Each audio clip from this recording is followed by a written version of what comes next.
Can you tell me what you had to do to prepare for this movie? Because I have chills.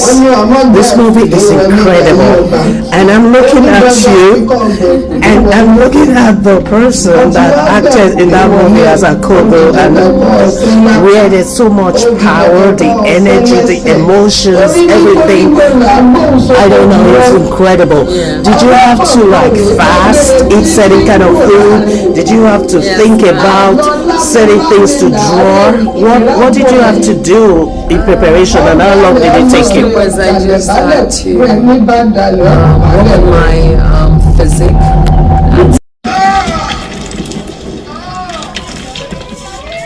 To build my muscles, to build the energy. And then I went to the village where we actually shot the movie in Oyo. I stayed there for a while to get used to the environment. Yeah, I thought that the language they were speaking, even though I'm not very fluent in Yoruba, but I knew that was a dialect. So that was Oyo. Okay. That was fantastic. I had to go through all that training. I got some stunt trainers who also taught me how to fight a bit. It was a little hard for me to watch that part. I was like, is she the same person? And like, you know, the place where you had to like do the love area as well, the emotions, everything was so genuine, and then the fighting and all was authentic. Thank you so much. So the next question, if you had the opportunity to live anywhere in the world, where will it be and why? It'll be Nigeria. It's my world. It's been where I've been all my life, and I love my country. I love Africa. And it has done you well. Yes. You never want to leave Nigeria. I know. Right? No matter even how, you know, all the stuff that is going on. Yeah. That's my country. All right. If you had the opportunity to serve in government, which department would it be and why? I'm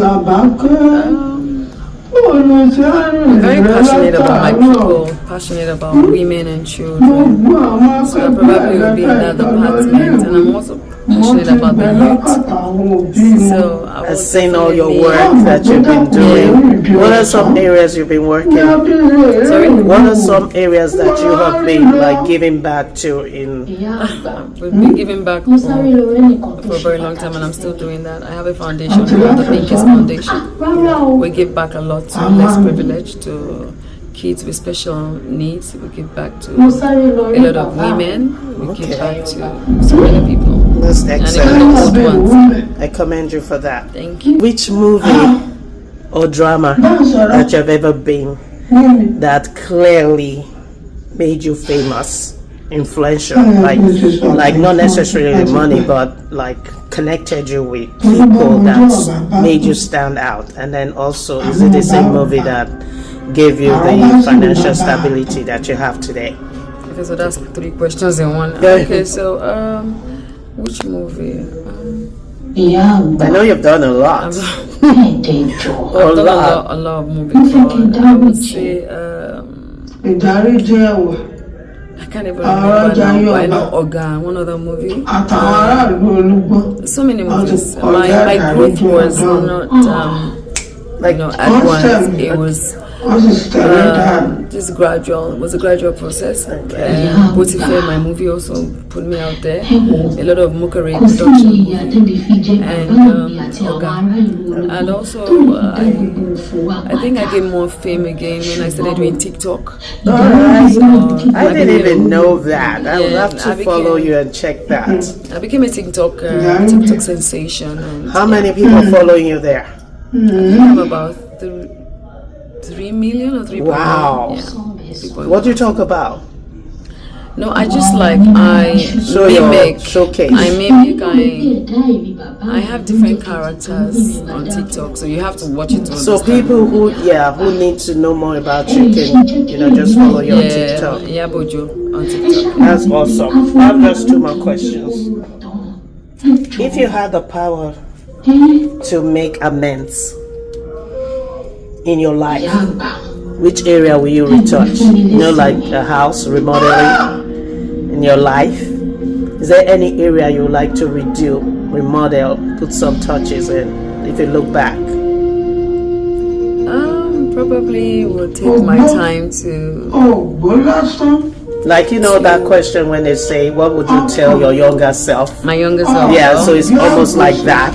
Which area in your my life, there's really no area, because I really feel like you have to learn to make mistakes, because mistakes means that you are learning, it means that you are more wiser, it means that you are growing, it's growth. So for me, I feel like it actually brings you to where you are. Yeah, you can have a perfect life. So if I had to change anything, it would be nothing, because every situation that you go through in your life, it's God's destiny. He had planned it that way. So you can't say I regret or I would have changed something. I really like your outlook about that. Yeah. That's awesome. Yeah. So I want to ask you, what do you eat to make you look so lean and beautiful, and you know, like I know that I think I read somewhere that you work out, you have a workout regime and all that. I work out a lot. I drink a lot of water. I eat a lot of fruits. I take a lot of vitamins, and I just take care of myself. You don't do those tea that everybody is talking about. I used to in those days, but now I don't anymore. That is so interesting. All right, what would you like your audience to take away from this movie? They have to learn that you can't trust anyone. They also have to learn that you must listen to your elderly ones. They also have to learn that there's no pay in revenge. Okay. You know, it just brings a lot of hurt. Hear the applause coming up from the theater Regal. This is Mall of Georgia in Atlanta, and we just seen this powerful movie, Labakeolododo-The, and it was amazing. And I just finished interviewing the wonderful actor there, Akogun. You gotta see it. If you haven't seen the movie yet, I'm telling you, go online and find out where it's showing. And she also has a TikTok. Follow Iyabo Ojo on her TikTok.